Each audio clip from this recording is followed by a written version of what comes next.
Hello students, good morning everybody. अब तक के हमने केमिकल बॉन्डिंग चैप्टर के अंदर मॉलिक्यूल्स का formation according to octet rule जो एक्सप्लेन किया है। Today our topic for discussion is limitations of octet rule. Octet rule does not explain the stability of some molecules. The octet rule is based on the inert behaviour of noble gases which have their octet complete. तो यहाँ पर आपको जो है कोई सा भी molecule का फॉर्मेशन अगर कंसीडर करना है तो ये देखना है कि उसमें जो ज्वाइनिंग एटम्स है वो अपनी ऑक्टेट कंप्लीट कर रहे हैं और अपने नियरेस्ट नोबल गैस कॉन्फ़िगरेशन को अचीव कर रहे हैं। तो that is they must have 8 electrons in their valence shell. It is very useful to explain the structure and stability of the molecules. However there are many molecules whose existence can not be explained by octet theory. कुछ molecules ऐसे हैं जिसका formation या जिसका existence octet theory के according हम जो है एक्सप्लेन नहीं कर सकते हैं। बस यही जो है लिमिटेशंस ऑफ ऑक्टेट रूल जो है बनता है। तो the central atom in these molecules does not have 8 electrons. ऐसे कुछ मॉलिक्यूल्स हैं जिसमें सेंट्रल एटम उसके पास में 8 इलेक्ट्रॉन नहीं बनते हैं in their valence shell and yet they are stable. हालांकि ऑक्टेट रूल उसके फॉर्मेशन को एक्सप्लेन नहीं कर रहा है, फिर भी वो मॉलिक्यूल जो है स्टेबल मॉलिक्यूल्स होते हैं। Such molecules can be categorized as having number 1 incomplete octet, number 2 expanded octet and number 3 having odd electrons. तो सबसे पहले हम देखते हैं कि इनकम्प्लीट ऑक्टेट के अंदर कौन कौन से मॉलिक्यूल्स आते हैं और उसकी एग्जांपल्स क्या हो सकती है। तो आप देखिए, सबसे पहले हम जो स्टडी करेंगे इनकम्प्लीट ऑक्टेट, इसके अंदर जो हम 3 एग्जांपल्स लेते हैं BF3, BeCl2 एंड LiCl। तो ये 3 मॉलिक्यूल जो है अपनी जगह पर जो है बिल्कुल स्टेबल मॉलिक्यूल्स हैं। Central atoms boron, beryllium and lithium have less than 8 electrons in their valence shell but they are stable. अब आप देखिए कि BF3 में यहाँ पर जो है 3 फ्लोरीन है। तो ये 3 फ्लोरीन जो है बोरॉन के 3 इलेक्ट्रॉन के साथ जो है अपने इलेक्ट्रॉन को जो है शेयर करेगा। और इस तरह से आप देखोगे तो बोरॉन के आउटर मोस्ट शेल में टोटल 6 इलेक्ट्रॉन्स होते हैं। तो 6 electrons in valence shell present into the boron. उसके बाद जो है आप बेरिलियम क्लोराइड के अंदर देखिए 2 क्लोरीन एटम जो है बेरिलियम को अपना इलेक्ट्रॉन जो है शेयर करेंगे। तो इस तरह से 2 इलेक्ट्रॉन जो है क्लोरीन के और 2 इलेक्ट्रॉन बेरिलियम के। तो बेरिलियम के आउटर मोस्ट ऑर्बिट के अंदर आपको 4 इलेक्ट्रॉन्स मिलेंगे, जबकि लिथियम में आप देखिए सिर्फ 1 क्लोरीन है। तो here you will find only 2 electrons. तो अब यहाँ पर देखिए कि ऑक्टेट रूल तो यहाँ पर ओबे होता ही नहीं है, जबकि ऑक्टेट रूल में क्या होना चाहिए कि सेंट्रल एटम या जो भी बॉन्डिंग एटम्स है वो अपनी ऑक्टेट कंप्लीट करना चाहिए, यानी कि टोटल 8 इलेक्ट्रॉन्स उनके आउटर मोस्ट ऑर्बिट में होना चाहिए। लेकिन आप देख रहे हो BF3 के अंदर बोरॉन 6 इलेक्ट्रॉन है, BeCl2 में बेरिलियम 4 इलेक्ट्रॉन्स है और LiCl के अंदर लिथियम 2 इलेक्ट्रॉन्स है। तो इसको हम नाम देंगे इनकम्प्लीट ऑक्टेट। ओके, चलिए दूसरा वाला हम देखते हैं एक्सपांडेड ऑक्टेट। एक्सपांडेड ऑक्टेट का मतलब क्या हुआ कि आपको यहाँ पर जो मॉलिक्यूल्स एक्सप्लेन करना है तो इसके अंदर जो सेंट्रल मेटल एटम होगा it will have more than 8 electrons in its outermost shell. तो example SF6, PCl5U and H2SO4। इन मॉलिक्यूल्स के अंदर हम देखेंगे कि मोर देन 8 इलेक्ट्रॉन जो है किस तरह से होते हैं। तो let us see the structure of SF6। तो सल्फर हेक्साफ्लोराइड आप देखो 1 2 3 4 5 6। तो आप देखिए कि फ्लोरीन्स अपनी जो है ऑक्टेट कंप्लीट कर रहे हैं। All the fluorines complete their octets.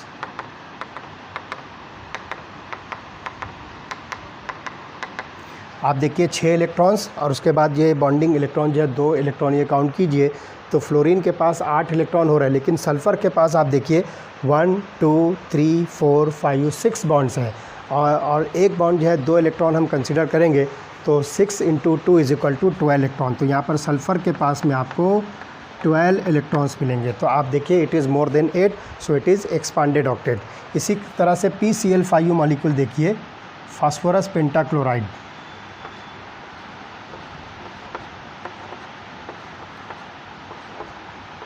तो यहाँ पर देखिए all the chlorines complete their octets. 3 electron pair यहाँ पर आपको शो कर आपको दिख रहा है और एक इलेक्ट्रॉन पेयर ये बॉन्डिंग इलेक्ट्रॉन पेयर है। तो इस तरह से 5 chlorines complete their octet, but phosphorus has more than 8 electrons. तो देखिए कितने होंगे, 1 2 3 4 5, 5 बॉन्ड्स यहाँ पर जो है फास्फोरस और क्लोरीन के बीच में है, इसलिए यहाँ पर जो है टोटल 10 इलेक्ट्रॉन्स आपको मिलेंगे फास्फोरस के। और सल्फ्यूरिक एसिड का जो स्ट्रक्चर होगा वो हम इस तरह से ड्रॉ करेंगे।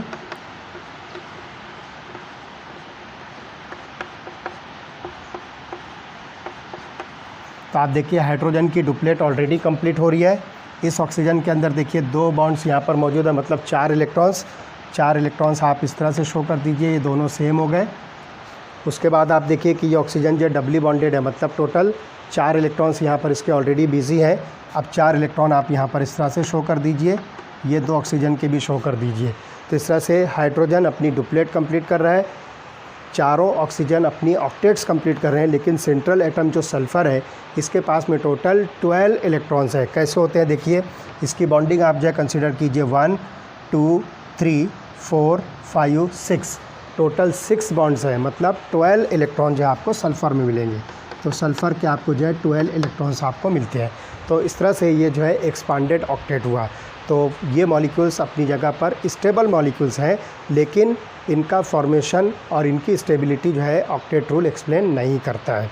उसके बाद आप देखिए लास्ट वाला जो है दैट इज़ ऑड इलेक्ट्रॉन, मतलब यहाँ पर आपको जो सेंट्रल एटम होगा उसके पास में ऑड इलेक्ट्रॉन्स मिलेंगे। तो किस तरह से होगा देखिए, एग्जांपल हम लेते हैं NO that is nitric oxide और NO2 that is nitrogen dioxide. तो ये जो है ऑक्टेट रूल को जो है ओबे नहीं करते हैं।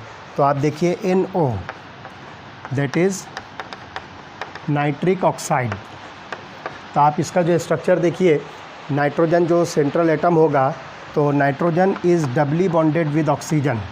तो आप यहाँ पर जब इसके इलेक्ट्रॉन्स की कंडीशन देखोगे तो ऑक्सीजन देखिए डबली बॉन्डेड है, मतलब टोटल 4 इलेक्ट्रॉन है। अब इसके 4 इलेक्ट्रॉन को आप यहाँ पर जो है कंप्लीट करना है।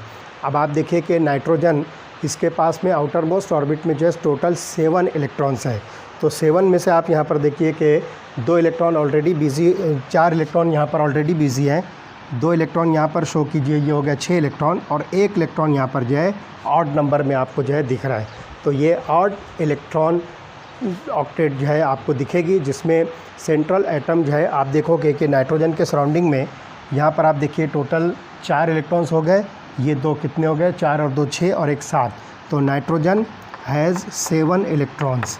तो ये ऑड इलेक्ट्रॉन जो है ऑक्टेट आपको दिखेगी, जो कि ऑक्टेट रूल को ओबे नहीं करता है, मगर फिर भी नाइट्रिक ऑक्साइड जो है आपको एक स्टेबल मॉलिक्यूल मिलेगा। तो अब यहाँ पर दूसरा मॉलिक्यूल देखिए, nitrogen dioxide. Nitrogen dioxide that is NO2। Nitrogen dioxide का जब फार्मूला हम बनाते हैं तो आप यहाँ पर देखिए कि ऑक्सीजन जो है यहाँ पर डबली बॉन्डेड और दूसरा ऑक्सीजन जो है यहाँ पर सिंगली बॉन्डेड। अब आप इसको देखिए, ये ऑक्सीजन जो है डबली बॉन्डेड है, मतलब ऑलरेडी 4 इलेक्ट्रॉन्स इसके कंप्लीट हो गए। अब 4 इलेक्ट्रॉन आपको शो करना है, तो ये इस तरह से 2 और ये 2 4 इलेक्ट्रॉन। अब इस ऑक्सीजन को आप देखिए 2 इलेक्ट्रॉन ऑलरेडी बिजी हैं, अब इसके पास में 6 इलेक्ट्रॉन आपको शो करना है। तो ये हो गया 2 4 और 6। अब नाइट्रोजन के आउटर मोस्ट ऑर्बिट में जो है टोटल 7 इलेक्ट्रॉन्स होते हैं। तो अब आप देखिए 1 2 3, 3 बॉन्ड्स हैं, मतलब टोटल 6 इलेक्ट्रॉन्स हो गए।